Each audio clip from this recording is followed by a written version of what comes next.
Food trip sa overlooking Sea of Clouds. Hapit sa usa ka stopover sa barangay Marilog, Davao City. Tara, suri ta, pinaagi nining report. Alang sa mga mahiligon sa road trip o mga biyahedor, pagmulabay kamo sa barangay Marilog, hapit sa stopover sa Crossing S.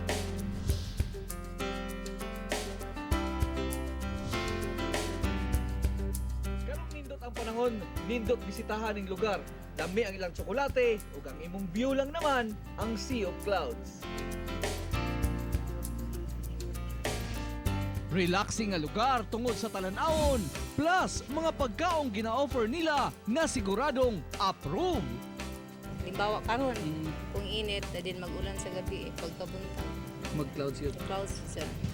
Putumaya, parisan og native nga kape og sikwate sa pamainit. Sa paniudto, tinulang native lang naman nga manok ang ilang ma-offer sa tugnaw nga palibot.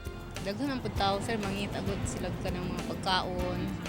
Nya, murag nakakuan pod mi nga sayang pod para pod maka-income. Busa, hapit na sa maong stopover. Talan-awon o pagkaon, busog, dili lang sa tiyan, hasta na sa mata, suroy na. Kauban si Melchor Awing sa kamera, ako, si Real Suroche, para sa One Mindanao.